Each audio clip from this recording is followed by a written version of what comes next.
Thank you very much, everybody. It's a great honor to have Prime Minister of Australia. And congratulations and thank you very much, Mrs. Morrison. Thank you very much for being here. We appreciate it. This was a lovely ceremony. I hope you liked it. Absolutely. It was in honor of you and Australia. Okay, thank you very much. So we have a lot of things to talk about. We're talking trade, we're talking military. We've been great allies for a long time. There's no better partnership. And we've developed, on a personal basis, a tremendous friendship. And that helps. That helps a lot. But we'll be meeting after this and having some very serious discussions about many things. I do want to, if I may, intercede for just a second. We have just sanctioned the Iranian National Bank. That is their central banking system, and it's going to be at the highest level of sanctions. So that just took place, and a couple of other things. We have our Secretary of Treasury here, Steve Mnuchin. If you want to say just a word, Steve, before we begin. Mr. President, as you instructed me, we are continuing the maximum pressure campaign. This is the last remaining source of funds, so both the Central Bank of Iran as well as the National Development Fund, which is their sovereign wealth fund, will be cut off from our banking system. So this will mean no more funds going to the RRGC or to fund terror, and this is on top of our oil sanctions and our financial institution sanctions. Thank you, Mr. President. This is very big. We've now cut off all source of funds to Iran. It goes all the way up to the very top. That does. Right to the top. Right to the top. Okay? Yes, right to the top. Thank you very much, Steve. Appreciate it. So we're dealing with many nations. We're dealing with some of the neighbors to Saudi Arabia, and of course we're dealing with Saudi Arabia. Saudi Arabia is very much involved from the standpoint of what we're doing and what they're doing, and we're working together with others. We're also working on the cost of this whole endeavor, and Saudi Arabia has been very generous. We want to see if it works out, and if it works out, that's great, and if it doesn't work out, that's great. In the end, it always works out. That's the way it is. It always works out. So you'll be seeing certain things happening, but a very major factor is what we did. These are the highest sanctions ever imposed on a country. We've never done it to this level. And it's too bad what's happening with Iran. It's going to hell, doing poorly. They're practically broke. They are broke. And they could solve the problem very easily. All they have to do is stop with the terror. They have been the number one, as you know, Scott, very well, number one country worldwide of terror, between sponsoring it and doing it themselves. And we can't have it. They have a tremendous potential. They have an incredible potential. I can speak on behalf of Australia, too, in the sense that we'd like to see them do very well. We were discussing it before, the Prime Minister and myself. We want to see them to do well, but it looks to me like with what's happening, maybe they want to keep going at it. And when they go at it with us, there's no way they win. No way they win in any way or in any capacity. So we wanted to let you know about that, and that's the way it is. And thank you all very much. We're going to spend a lot of time with Australia today. Today is a very special day for the United States because we're honoring a great ally and a great friend. Thank you. Thank you. Thank you very much. Scott, would you like to say something? It's a tremendous honour for Australians, for Jean and I to be here with the President and Mrs. Trump. It's a very gracious invitation, but it's an invitation that recognises not just the great relationship that the President and I have been able to forge so early, but this goes back a long way, this relationship. As the President often says, we've been in a lot of battles, and those battles, of course, is what's happened in the fields of conflict, but we're battling continuously for a prosperous and a free world. And we've never lost. Well, we've been doing great, and we're going to keep doing great because we're going to keep this partnership together. And it's a partnership where we both carry our own weight. As I said outside, we look to America, but we don't leave it to America. Prime Minister, the President said he spoke for Australia on Iraq, does he? Well, he was saying that we both would like to see a prosperous Iran. We'd like to see the people of Iran, well, let's see the people right across the world to be able to benefit from prosperous economies doing well. That's what we want. This is why Australia and the United States have always worked so closely together is because that's what we want for our own people, that's what we want for everyone. And we've been speaking a lot about this subject, the two of us. I think we have very similar views on the subject. Steve? You want to address this whistleblower story? Wait a minute, please. You want to address this whistleblower story? What story? The whistleblower. It's a ridiculous story. It's a partisan whistleblower. It shouldn't even have information. I've had conversations with many leaders that are always appropriate. I think Scott can tell you that. Always appropriate, at the highest level, always appropriate. And anything I do, I fight for this country. I fight so strongly for this country. It's just another political hack job. That's all it is. On that point, did you discuss Joe Biden, his son, or his family with the leader? It doesn't matter what I discuss, but I will say this. Somebody ought to look into Joe Biden's statement because it was disgraceful, where he talked about billions of dollars that he's not giving to a certain country unless a certain prosecutor's taken off the case. So somebody ought to look into that, and you wouldn't because he's a Democrat. And the fake news doesn't look into things like that. It's a disgrace. But I had a great conversation with numerous people. I don't even know exactly who you're talking about, but I had a great conversation with numerous people, numerous leaders, and I always look for the conversation that's going to help the United States the most. That's very important. Do you know the identity of the whistleblower? Do you know the identity? I don't know the identity of the whistleblower. I just hear it's a partisan person, meaning it comes out from another party, but I don't have any idea. But I can say that it was a totally appropriate conversation. It was actually a beautiful conversation. And this is no different than, the press has had a very bad week with Justice Kavanaugh and all of those ridiculous charges and all of the mistakes made at the New York Times and other places. You've had a very bad week, and this will be better than all of them. This is another one. So keep playing it up because you're going to look really bad when it falls. I guess I'm about 22-0, and I'll keep it that way.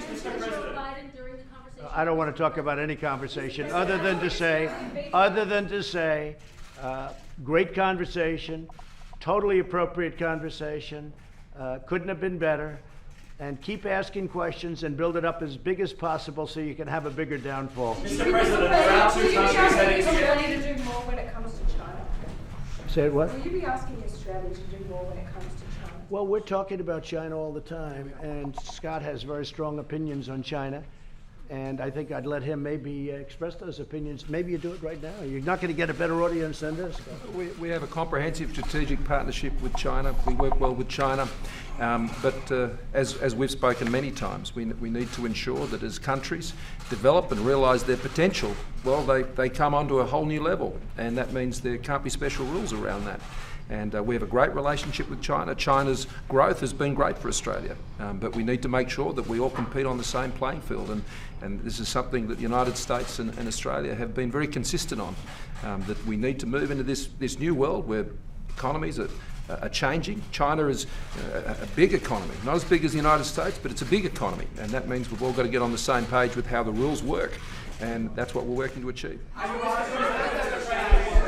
I will say this, we're making a lot of progress with China. They're having a very bad year, worst year in 57 years.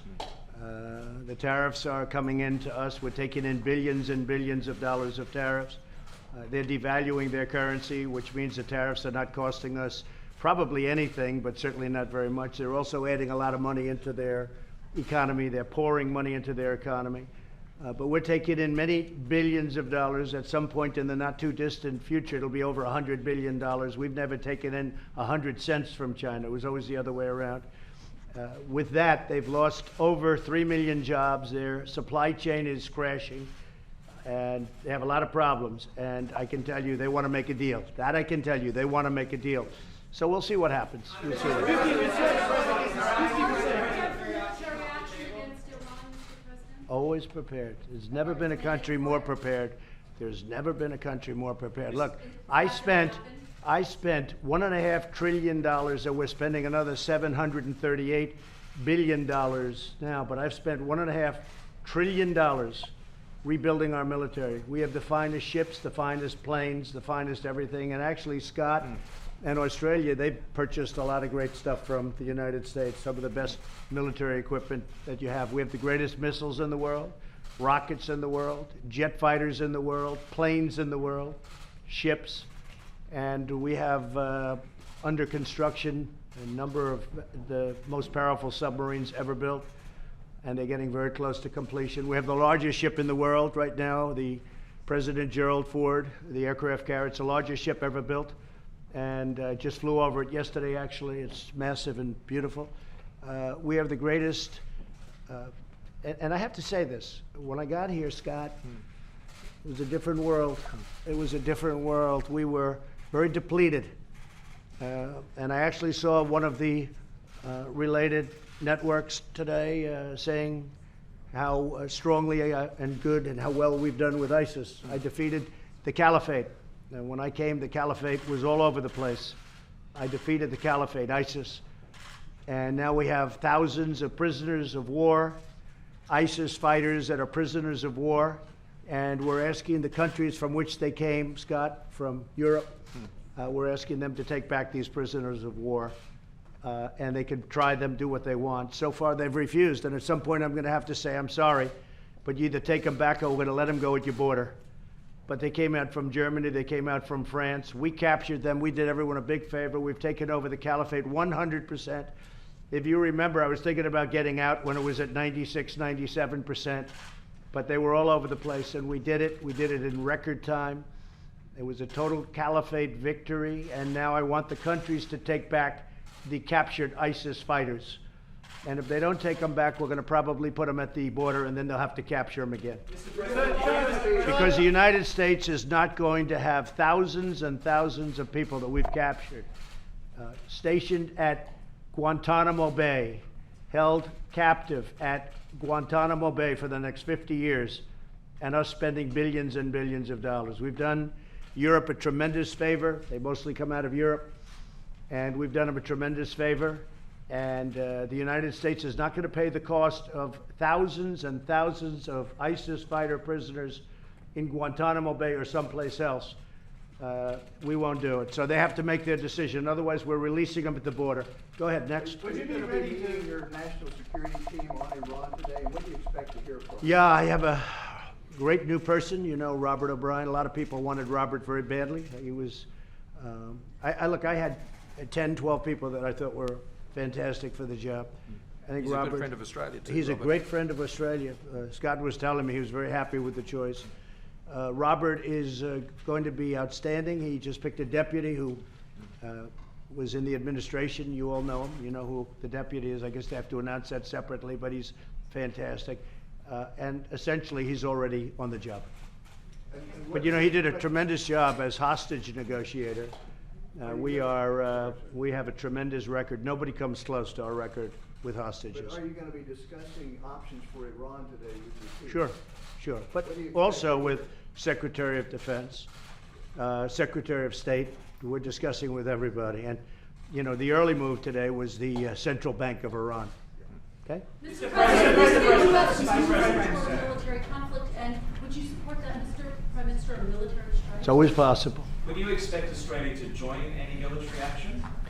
We haven't discussed that. We'll be discussing that later. But we haven't discussed that yet.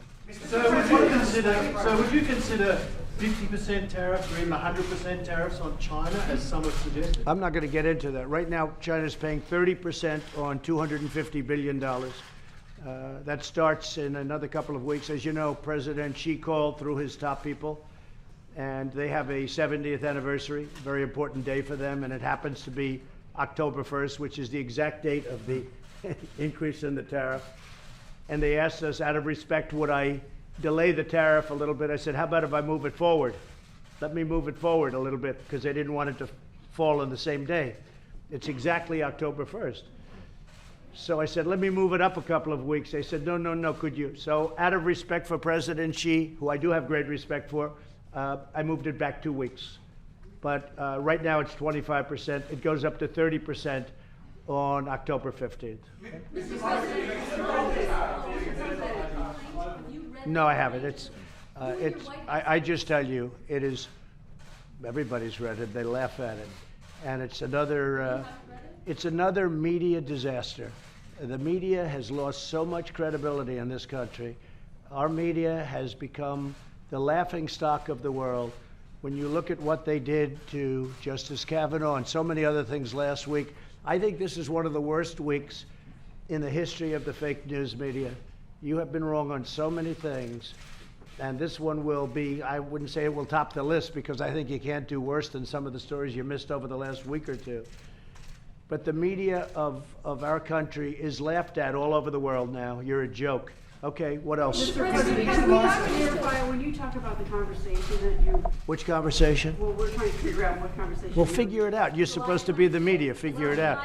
It was, which conversation? July 25th with the president. I really don't know. I don't There's no know. one I don't know about space. We think it was with one of the Yeah. leaders of Can you talk about Ukraine. the starting a new space program to the moon, sir, and what does that mean for both countries? So we're doing a great program. We have Vice President Pence is very much involved, and we have a tremendous space program. If you look at our facilities, they were virtually closed up. There was crabgrass growing on the runways, and now they're vital. And you know, we're going to Mars. We're stopping at the moon. The moon is actually a launching pad. That's why we're stopping at the moon. I said, hey, we've already done the moon. That's not so exciting. They said, no, sir, it's a launching pad for Mars. So we'll be doing the moon, but we'll really be doing Mars, and we're making tremendous progress. In addition, rich people like to send up rocket ships. So between Bezos and Elon Musk and others, we're leasing them our launch facilities, which you can't get. There are no launch facilities like this. This is big stuff. So we're in Texas and Florida. We're leasing them our facilities so they can send up whatever they want to send up. It's okay with us. And they've actually done very well. They've said they've had great success, but rich people in this country, I don't know about your country, but they like building rocket ships and sending them up, and it's okay with us. Will an Australian astronaut get a ticket? Say it? Will an Australian astronaut be on board? Well, I'll let it. I think Scott and I would rather take a pass, though. I don't know. Would you like to be on there? I think, I'm not sure, but I know him pretty well. I think he and I will take a pass, but there are a lot of people that want to go up, and I have great respect for the astronauts. That's an incredible business. Critical minerals from Australia, and how important is that industry? Say it again? Do you want to buy more critical minerals from Australia, and how Yeah. important is that industry? Well, Australia's mineral industry is massive. It's far bigger than that. I mean, very few countries have anything approaching what Australia has in terms of mineral wealth.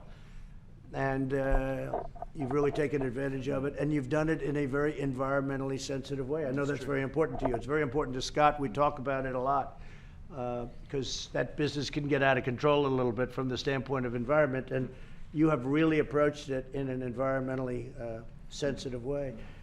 Coal, as an example, you're the leader of safety in coal digging, and we've actually studied it because we're doing a lot of coal, and you have very little. You almost have no, you used to have a thing, black lung disease, and in Australia you almost don't have it anymore.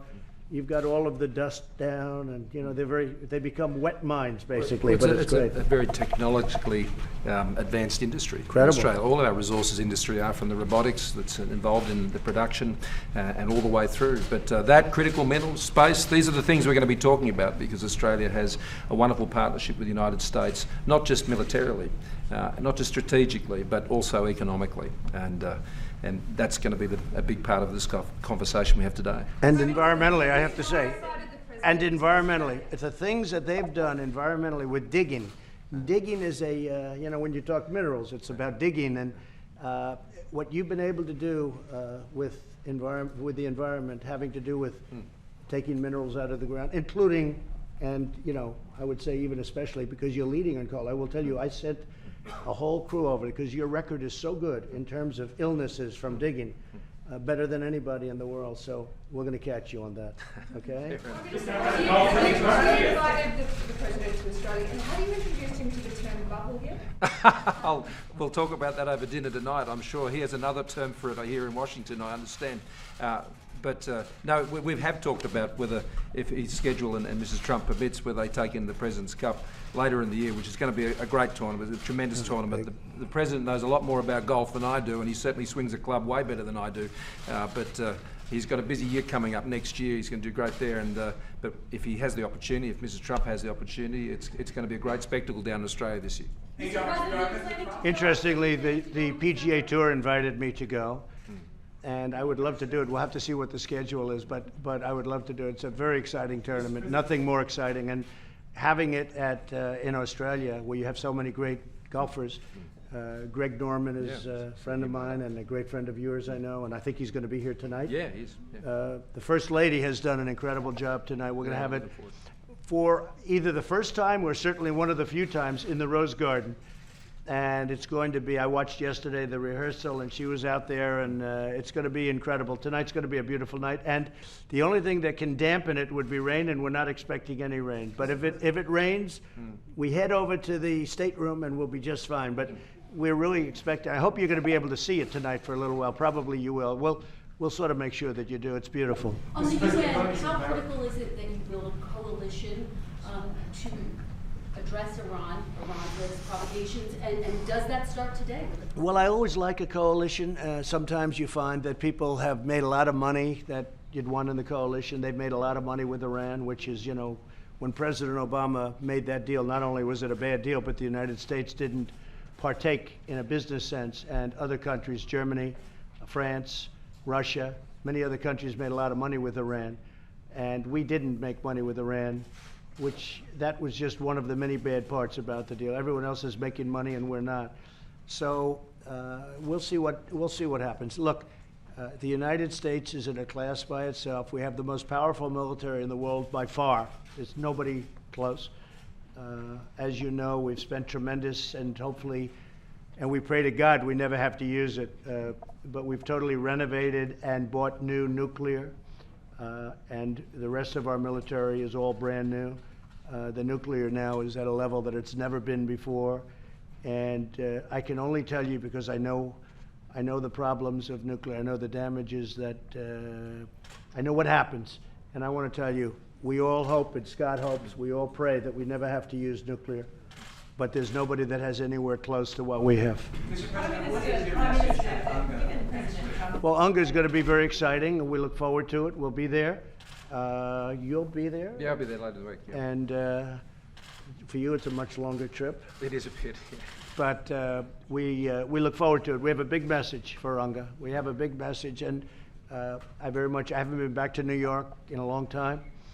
I see that our part-time mayor will be now going back to New York, so he'll be able to work a little bit harder. But he dropped out of the presidential race a little while ago. Too bad. He had tremendous potential. He only had one real asset. You know what it was? Height. Other than that, he had nothing going.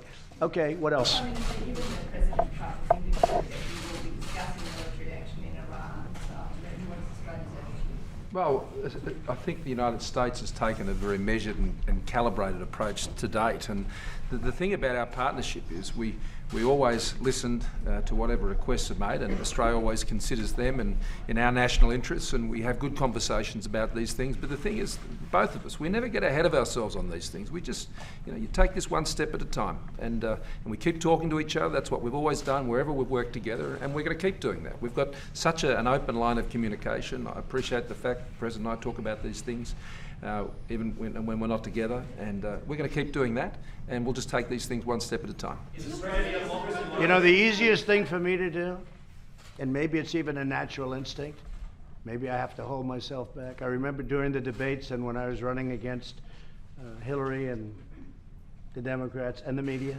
I view them all the same. I view that partnership very much the same. But when I was running, everybody said, oh, he's going to get into war. He's going to get into war. He's going to blow everybody up. He's going to get into war. Well, the easiest thing I could do, in fact, I could do it while you're here, would say, go ahead, fellas, go do it. And that would be a very bad day for Iran. That's the easiest thing I could do. It's so easy. And for all of those that say, oh, they should do it, it shows weakness, it shows, actually, in my opinion, it shows strength. Because the easiest thing I could do, okay, go ahead, knock out 15 different major things in Iran. I could do that and all set to go. It's all set to go. But I'm not looking to do that if I can. I think I've changed a lot of minds. People are very surprised that, and many people are extremely happy. Many people are thrilled, and many people are saying, oh, I wish you'd hit the hell out of them. Well, let's see what happens. But it will take place in 1 minute. I could do it right here in front of you, and that would be it. And then you'd have a nice big story to report. And I think it shows far more strength to do it the way we're doing it. And again, whether it's next week or 2 weeks or 3 weeks, doesn't make any difference. Whether it's now or in 3 weeks, doesn't make any difference. But I think the strong person's approach and the thing that does show strength would be showing a little bit of restraint. Much easier to do it the other way. It's much easier. And Iran knows if they misbehave, they're on borrowed time.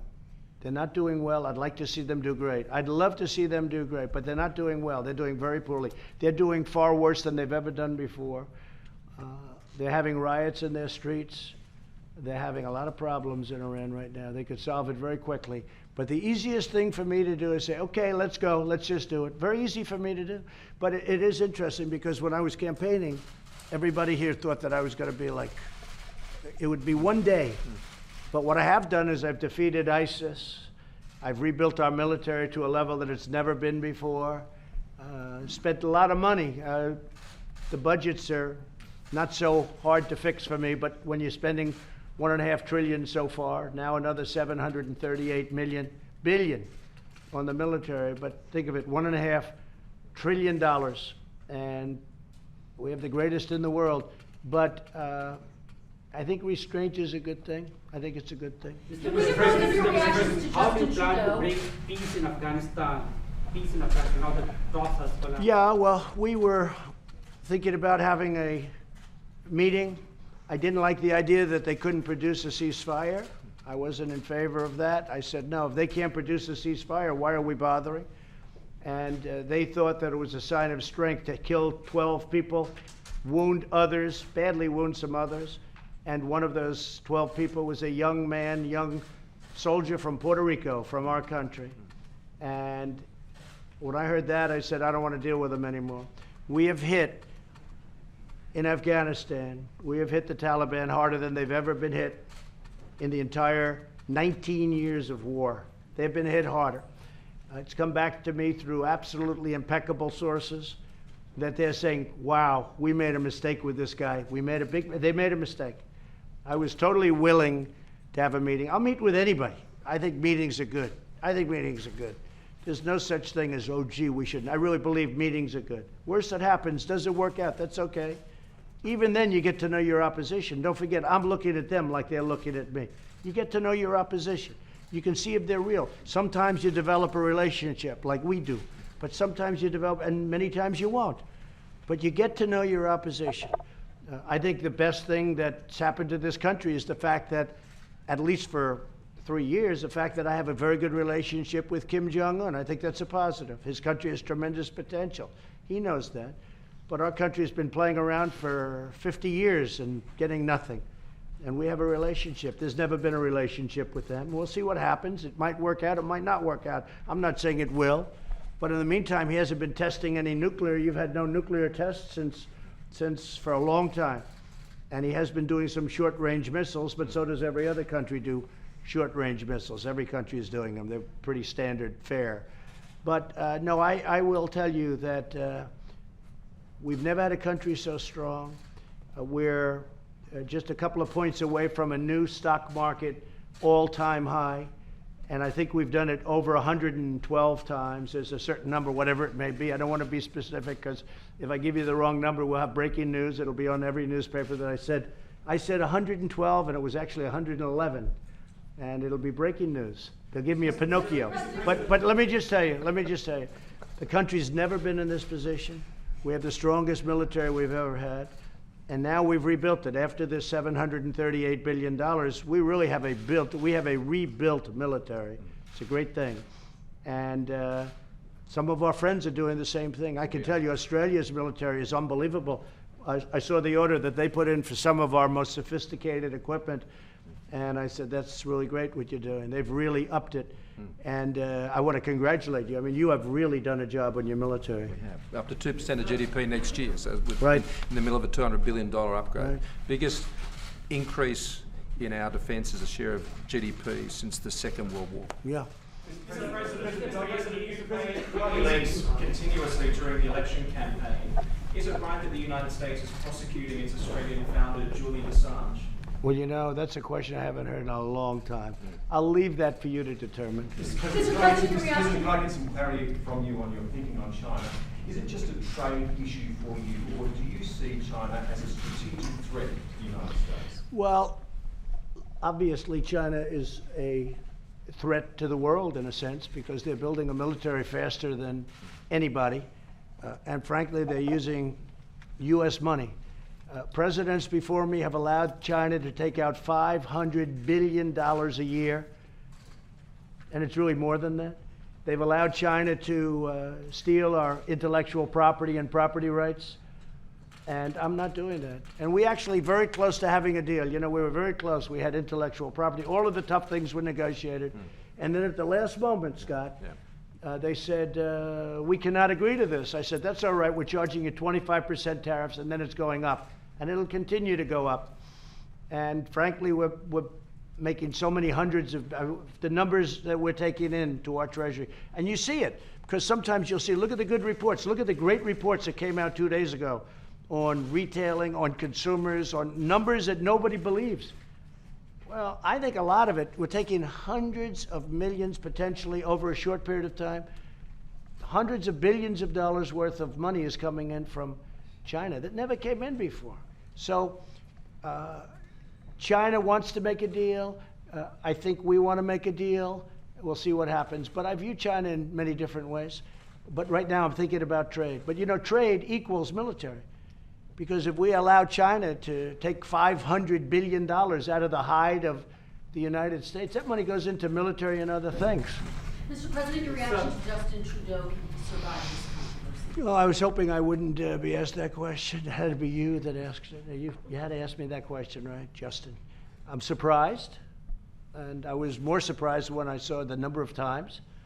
And, you know, I've always had a good relationship with Justin. I just don't know what to tell you. I was surprised by it, actually. Mr. President, the last Australian Prime Minister to receive an official state visit was described by the then President as a man of steel. How do you describe our Prime Minister? I would say a man of titanium. You know, titanium's much tougher than steel. He's a man of titanium. Believe me, I have to deal with this guy. He's not easy. You might think he's a nice guy, okay? He's a man of real strength and a great guy. And his wife is lovely, and I want to thank you, and I want to thank Melania for the work. Yeah, thank you. And I hope you're going to be able to see, because Melania she's worked very hard for Australia. Yes, she has. And you've done a fantastic, it's so beautiful, and it'll be so different. And we look up to the skies, and we're just going to hope that it's not going to rain, and if it is, that's okay too, because that'll work out also. It always works out. Thank you all very much. Thank you.